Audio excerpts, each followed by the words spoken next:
At around 9:30 a.m.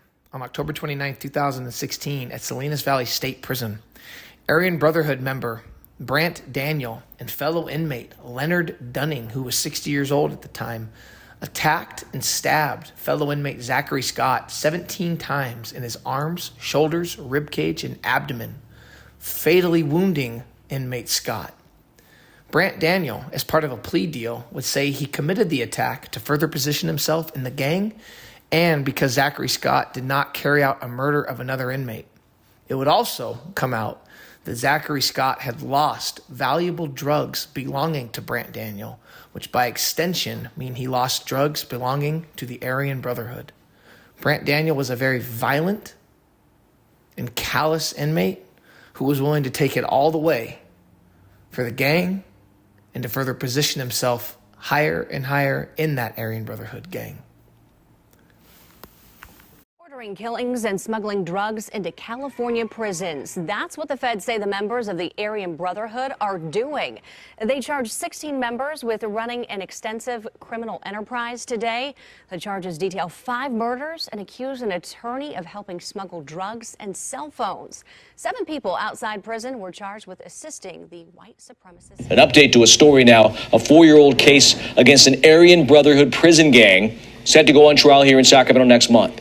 According to the SAC-B, this morning, Patrick Big Pat Brady, as they called him, pleaded guilty to murder in aid of racketeering. Brady was charged back in 2019 after the stabbing death of an inmate at a high desert state prison near Susanville. His plea is the second one in 2 weeks after another ARYAN Brotherhood member. Ringleader Ronald Yandel of the ARYAN Brotherhood gang is accused of ordering murders and distributing drugs while behind bars at Folsom State Prison. We have found pounds and pounds of heroin, methamphetamine, fentanyl, several weapons, and we've actually seized a house here in Sacramento, which we believe was purchased with drug proceeds and used by the ARYAN Brotherhood as a stash house. Federal authorities say the drug trafficking proved to be lucrative for the prison gang. The money that was being earned for this criminal enterprise was going to folks behind prison walls, which is unique.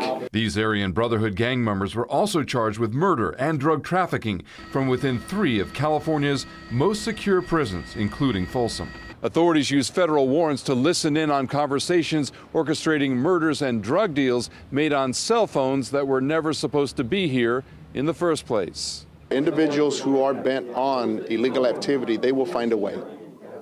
What's being done to make sure this doesn't happen again? We're always looking at our policies. Again, like this, every day we have staff members, hard-working correctional officers, men and women in our institutions that are searching, that are looking, that are investigating. At Folsom State Prison, Mike Lurie, KCRA 3 News.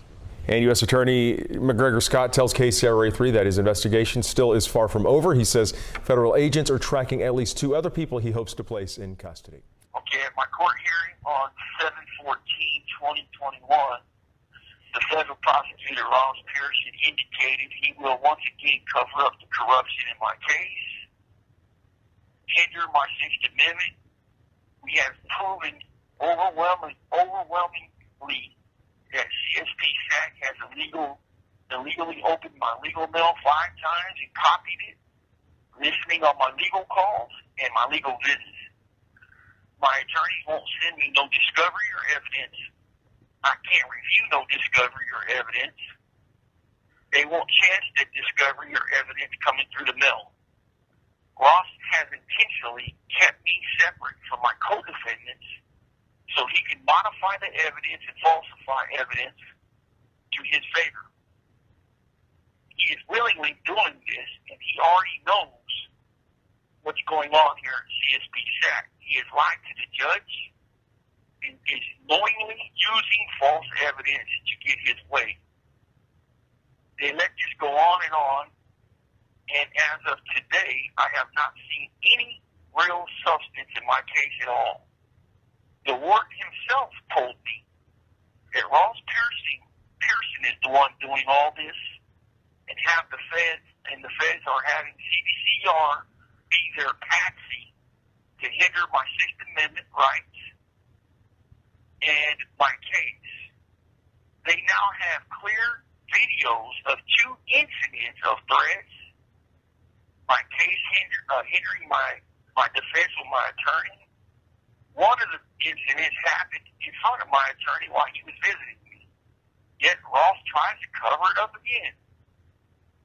This dude Ross is lying so much and uses bogus information in my case.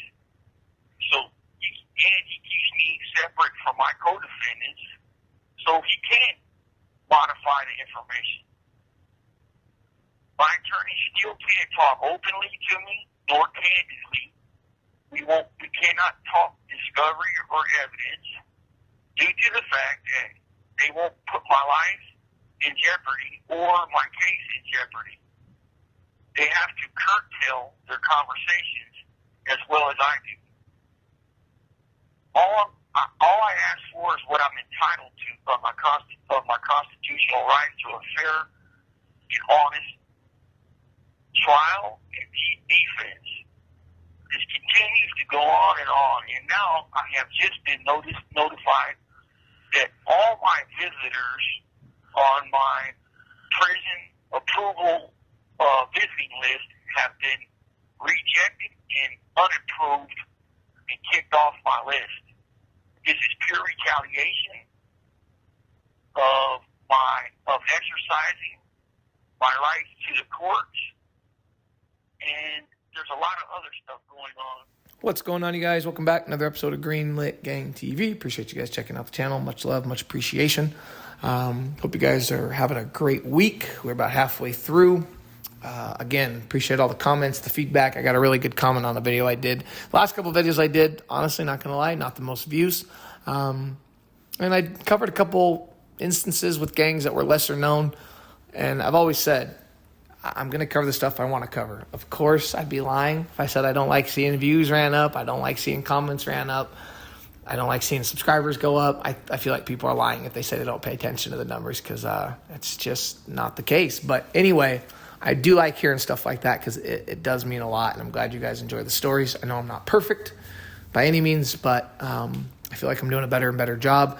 We are at our 1 year anniversary for this channel. We're almost to 12,000 subscribers. That's amazing. But anyway, we're going to be going back to a case that I covered a different portion of this case with different individuals. And the Brant Daniel, like we talked about in the intro, I've seen a lot of images of him, a lot of pictures. Just comes up when you're doing research, especially with ARYAN Brotherhood or anything like that. But when I really read, kind of who he is, what he's about, there's layers to his case. It's really interesting. And it didn't necessarily end either after he was convicted or after he pled out. And we're going to talk about that here at the end. But like we said in the intro, so on October 29th, 2016, Brant Daniel and fellow member Leonard Dunning, who was 60 years old at the time of the attack, they murdered Zachary Scott, who had, we talk about committing fatal errors. Well, he had lost drugs belonging to Brant Daniel, which, like it said, by extension means he lost drugs belonging to the ARYAN Brotherhood. They'd asked him to carry out a murder. He didn't do that. And he was up. He was up for attack. And it's just, it's a sad, sad thing, man. Guys go into the prison system. And I kind of feel like, don't get me wrong, pictures don't tell the whole story by any means. But I feel like there's pictures of inmates that I can tell, like, man, like when I look at Brant Daniel, I look at a guy that's like, yeah, that guy's an ARYAN Brotherhood member. That guy looks like he'd take it all the way. When I look at a picture of Zachary Scott, like I put up, I do not get the same vibe. I do not get the same feeling. Let me know what you guys think. Maybe I'm wrong for saying it. I just feel like a lot of it's in the eyes. A lot of it's just, I don't care about tattoos. I don't care about none of that. I don't care how tall you are, short you are. None of that matters. But you kind of get that aura, even just looking at a picture.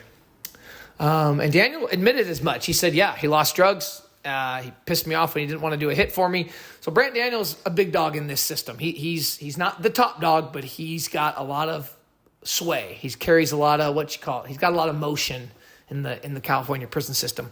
So this happens on October 29th, 2016.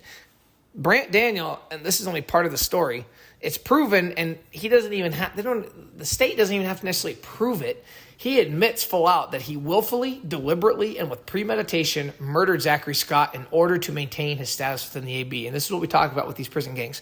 You have got to put in work. And we're not talking about selling dope here and there. No, you've got to be willing to take it all the way. If someone disobeys an order, especially an order like that, and on top of it loses drugs, he's dead. He's dead. Because if they don't see you take it all the way, You're not cut out for this. Maybe we need to look at you a little differently. Maybe we need to think about removing you. And these guys that are doing 20, 30, 40 years life, it's all they got, man. It's all you've got. Your name, your respect, your status in a gang. What do you have to lose? Literally. You can't lose freedom. They're probably already in a major lockdown situation. The Fed stepped in, and that's kind of what happened here. So this comes down. Okay, he commits the murder. He pleads guilty to Zach Scott's murder in June of 2017. And he immediately, he pleads it in the Monterey County District Court. He receives a 30-year sentence for Scott's murder. On June 6, 2019, 16 people in total, 8 of which are actual certified AB members. And these guys now are scattered across prisons in California. Okay, not Zachary Scott. Brant Daniel was in Salinas Valley State Prison. But this is going all over the board, okay? And this is dating back to 2011, all right? So this is talking about how this murder at Salinas Valley State Prison was part of a statewide conspiracy by 16 members and associates of the Aryan Brotherhood. Federal prosecutors had reported. Brant Daniel was 44 at the time. He killed Zachary Scott, 36, on October 29, 2016. And I'm sorry, no. Brant Daniel, when he did this, was only like 41 or 42. Because remember, the indictment came down 3 years later from when Brant Daniel killed Zachary Scott. And again, to further his status from the AB. It's all about the gang. It's all about the gang. It's all about the gang. This is what we always talk about. Brant Daniel and 8 other inmates have been charged with federal racketeering. So it's Daniel and 8 other inmates. There was a lawyer wrapped up in this. His last name was McNamara. And we have talked about him in another video. We're going to get to that when we're talking about Ronald Yandel and some other murders that were committed. This is all tied into this stuff. All right. Daniel, 16 people in total, 8 AB members. They've been charged with federal racketeering and other crimes at prisons across California. 6 others, including an attorney who allegedly tried to smuggle drugs and cell phones into Folsom State Prison, the new Folsom State Prison, also have been arrested or are sought. All right? So that brings us to kind of going into more detail. It said that Zachary Scott actually fell to the ground as Daniel continued attacking. And Leonard Dunning, who was 60 years old at the time, began stomping him, according to the complaint. They stopped once guards used tear gas. So it said guards were yelling commands. That's never going to work. Ever going to work. Scott, his face and his shirt were completely covered in blood. This is kind of eerie. He stood up. He took 5 steps before falling down again. He spit up blood and he uttered, quote, "I can't breathe." And Scott soon died afterwards. Daniel then yelled a threat to the other white inmates on the yard. He demanded, quote, they attack a disfavored inmate within the next 17 days to get transferred out of protective custody, according to the complaint. That's crazy. When Daniel addressed the Woods present on the B yard, he used a shortened version of the term Peckerwoods, a common slang term for non-affiliated white inmates who are expected to function under the Aryan Brotherhood. So this is what we've talked about. Even if you don't want to be in a gang and you're white, you're still going to listen to the gang. You're still going to listen to the Aryan Brotherhood. So when Brant Daniel murders a guy right in front of you and then yells out, "You're going to do this or go PC up," it's a no-win. It's an absolute no-win. And it says that, right, the same status as gang. So Woods do not have the same status as gang-affiliated Aryan Brotherhood associates. But while they are incarcerated, they are still expected to act in accordance with the Enterprise's codes of conduct, the Enterprise being the Aryan Brotherhood. Daniel also told guards he had planned to kill a second inmate who had requested protective custody a few days before Scott's murder, prosecutors said in the complaint. So I think I kind of confused the one part. I think what he said is he demanded they attack a disfavored inmate within the next 17 days, or if they don't, take their ass to protective custody. So basically, if you're not going to do what I'm telling you, go PC up right now. Hit that button, roll out. Before the homicide of Scott, Daniel had been serving a sentence of life with the possibility of parole since December 13th, 2015. So he'd only been in there a year on that charge for first-degree attempted murder out of Sacramento County. He is currently incarcerated at California State Prison, Corcoran, according to the California Department of Corrections and Rehabilitation. So Daniel pled guilty, yada, yada, yada. 2017. Zachary Scott, he'd been serving a 25-year sentence for robbery and carjacking out of Del Norte County. All right, and that's kind of, because people wanted to know, what's going on? All right, Leonard Dunning, he pled guilty to a manslaughter charge and was sentenced to 22 years in prison. So he pleads guilty to manslaughter in the attack. He's 60 years old, so it really isn't going to matter. Just gives you an idea of what, man, this stuff really goes on, this stuff really goes down, and it is absolutely no joke. So going beyond that Salinas Valley State Prison, Daniel's attack was allegedly part of a statewide conspiracy dating back to 2011 to smuggle drugs and kill those who had ran afoul of the Aryan Brotherhood. According to U.S. Attorney, the plot spanned the entire state and even included Las Vegas and Missouri. That just gives you an idea of the stretch of some of these prison gangs. And, we've talked about other individuals involved in this case. We talked about the Jason Corbett. He was an inmate at the California training facility in Soledad. He was charged around this time with organizing one murder and perpetrating another at High Desert State Prison. On October 15, 2016, Bobby Stockton killed Doug Maynor with a 6-inch inmate-made weapon on Corbett's orders, according to the complaint. This is all court paperwork. It says Maynor allegedly owed money at another prison and had a drug problem, and Stockton wanted to become a member of the Aryan Brotherhood. So you've got a guy who wants to become a member of the AB in Bobby Stockton. You've got an AB member in Jason Corbett.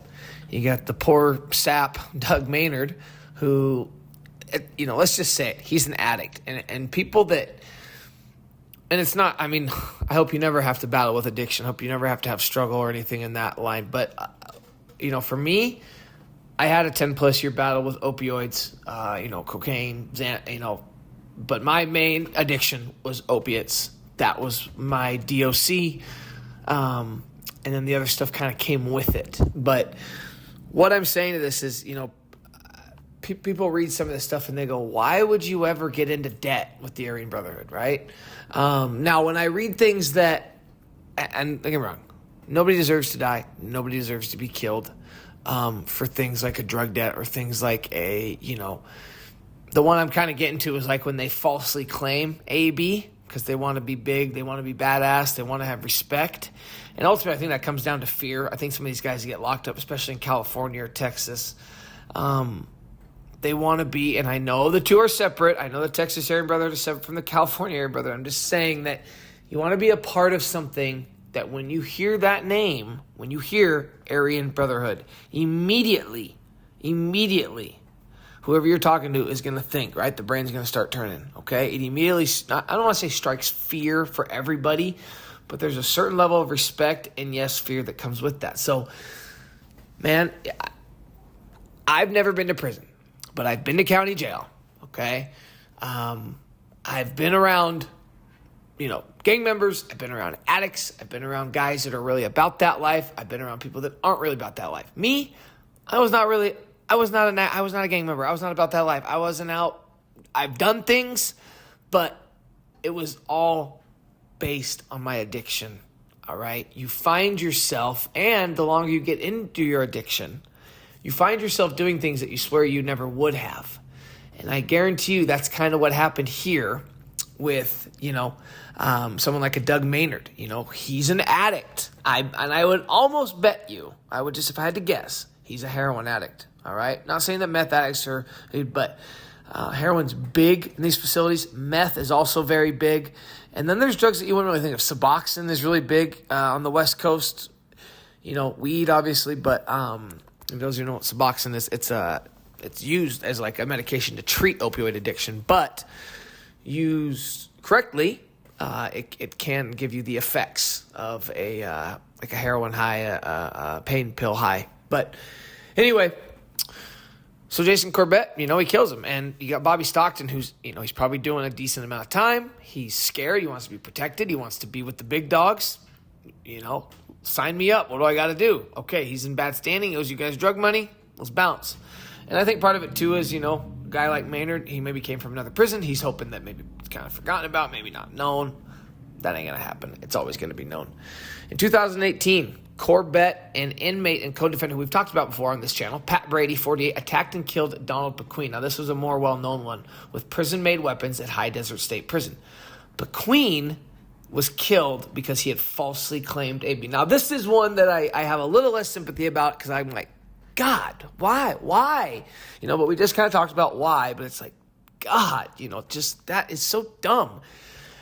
He tried running, and this is pretty crazy, but was caught, stabbed in the head, neck, and torso. One of the weapons had the SS lightning bolts etched into the side. For those who don't know what that is, that's a reference to Nazi Germany. The SS was an elite squad of German soldiers that went around and basically rounded up Jewish and other immigrants and led them to their execution. And it was like a paramilitary organization, and they ran the concentration and extermination camps. Very sad, very traumatic. And I'm not Jewish at all, but when I hear people say that it didn't happen or that, you know, they deserved it, just don't talk. So Corbett's getting down. Corbett is getting busy. And the reason I'm talking about him is because all these guys were tied in. 6 others have also been arrested or are being sought in connection to the case. One of them, again, like we talked about, was the attorney Kevin McNamara. He's from La Palma. He tried to smuggle in the drugs because, again, these guys are a threat.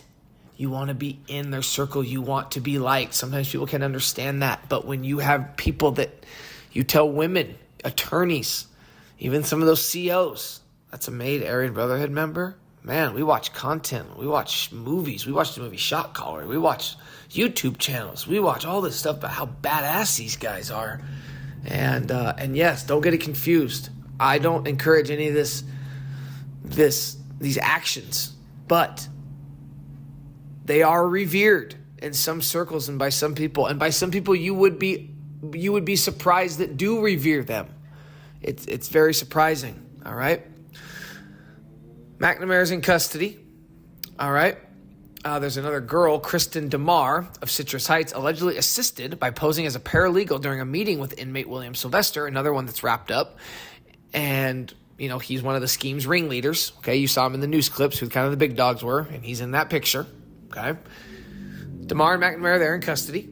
Sylvester and another inmate used and smuggled cell phones to oversee the conspiracy and to coordinate the smuggling and the murders with AB members, according to the U.S. Attorney. Authorities are still searching, and this was the time they've rounded them up by now, but they were looking for Kathleen Nolan, 64, and Matthew Hall of Manhattan Beach. Now, really interesting, okay?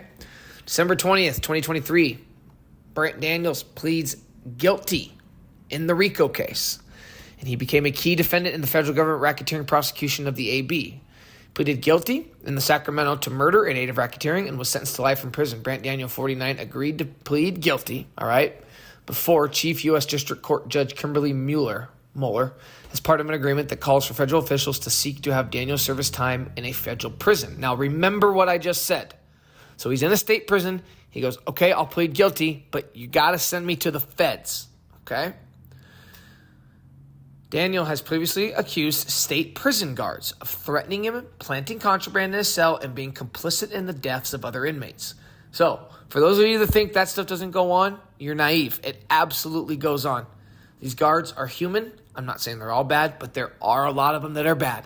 And basically, when you go to work and you're working these 10, 12-hour shifts, you're in prison with these guys.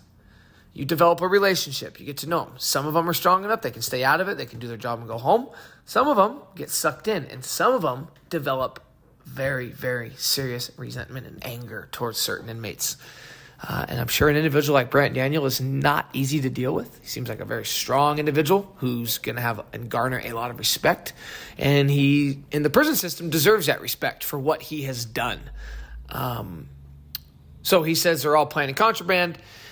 And this is important to remember, and I want to make sure I get this out right, because I think some people think, oh, he pled guilty and he cooperated. No, he did not cooperate.